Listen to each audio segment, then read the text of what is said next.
If you think building intelligent systems is all about staring at lines of super complex, intimidating code, well, think again. It actually starts with a recipe, kind of like a builder's guide. And in this explainer, we're going to crack open those essential recipes, the machine learning frameworks that are the real foundation for any AI project you can dream up. So let's get right to it. What is the recipe for an intelligent system?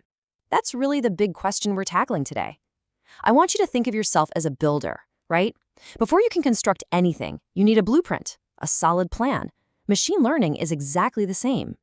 Okay, so this recipe has an official name. It's a machine learning framework. The best way to think about it is as the master plan that dictates how everything, all your data, your predictive models, your analytics, how it all works together. And the goal here is simple but absolutely crucial: to make sure your project is consistent, that it's reproducible, and that it can scale up without completely falling apart. It's the blueprint you just can't build without. Now, before you even think about picking up a tool, every good builder has to make a foundational choice, a choice about their core philosophy. In machine learning, this boils down to two main approaches. And this is your first big decision. So these two philosophies represent a huge fork in the road. On one side, you've got the model-based approach. This is like a classic old-school blueprint.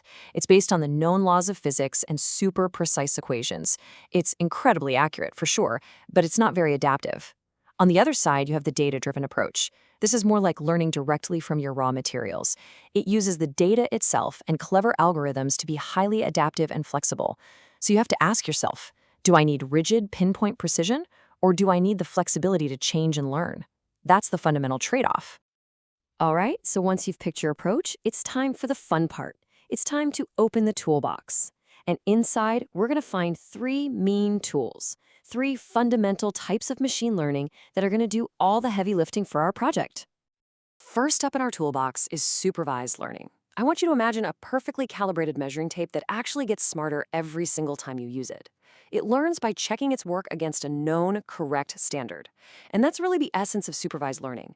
It learns from examples where you already know the right answer, which makes it an unbelievably precise tool for prediction. So, how does it actually work? Well, supervised learning uses something called labeled data. And that just means that for every piece of information you give it, you also give it the correct answer. You show it 1,000 pictures that you've labeled cat, and eventually, it figures out how to recognize a cat all on its own. A really great practical example is predicting material fatigue.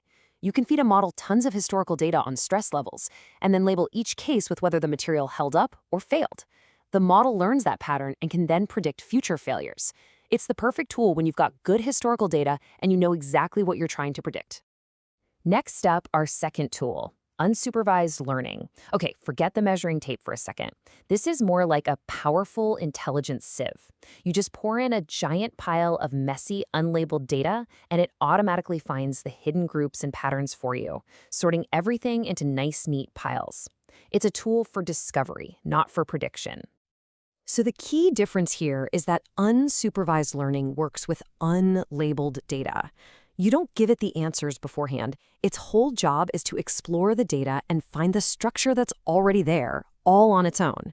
For instance, you could feed it performance data from 100 different machines in a factory, and it could automatically group them into clusters like high-performing, needs maintenance, or energy hogs, all without you ever defining those categories. It's an amazing tool when you just want to explore your data and see what's in there. Our third and final primary tool is reinforcement learning. Now this is like a self-correcting power drill that learns on the job. It tries an action, gets feedback on whether that was a good move or a bad one, and then it adjusts its own strategy to get better over time. It's not about being told the right answer, it's all about learning by doing. This whole process is built around a feedback loop. You have an agent, let's say a robot arm, that takes actions in an environment. For every action, it gets a reward or a penalty. The agent's whole goal is to figure out a policy, basically a strategy that gets at the most rewards over time. The classic example is a robot learning to walk. It tries a move, it falls over, that's a penalty. It tries another, stays up a little longer, that's a reward. And over thousands and thousands of attempts, it figures out the best way to move. This is absolutely essential for dynamic systems that need to make decisions on the fly. Okay, I know that was a lot, so let's just hit pause for a quick cheat sheet. This table breaks it all down nice and simple. For supervised learning, your main goal is predictive accuracy. But the big thing to remember is that you need that labeled data. For unsupervised, you're finding hidden patterns, but the catch is that the results can sometimes be tricky to interpret. Reinforcement is fantastic for adaptive learning, but just be ready, it can be really computationally heavy. And finally, hybrid models, which we're about to get to, they give you incredible robustness, but they also bring their own complexities. So, what happens when one tool just isn't enough for the job? Well, just like an expert carpenter, a great data scientist knows how to combine their tools. And that brings us to the advanced stuff, hybrid techniques. This is where things get really powerful. Hybrid and ensemble learning is all about combining different types of models to get the best of all worlds. For instance, you could use a supervised model to first understand how a system works, and then bring in a reinforcement learning agent to control it adaptively in real time. The benefit is huge. You get systems that are more accurate, more robust, and at the end of the day, just plain more reliable. It's about making your creation stronger by using multiple tools together.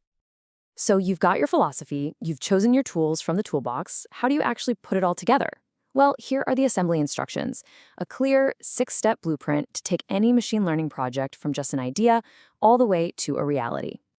Let's walk through this real quick. Step 1, you define your objectives. What problem are you actually trying to solve? Step 2, based on that goal, you pick the right framework, one of the ones we just talked about. Step 3, you get your data ready. And trust me, this step is absolutely critical. Step 4, you train and test your models to make sure they're not just guessing. Step 5, you deploy your solution into the real world and you watch it. And finally, step 6, and you cannot forget this one, you continuously update and retrain the model because the world is always changing. It's a living, breathing process. So there you have it, the core approaches, the essential tools in the toolbox, and the step-by-step workflow. You see, it's not magic, it's a building process. And now you have the blueprint. So the only question left is, what are you going to build?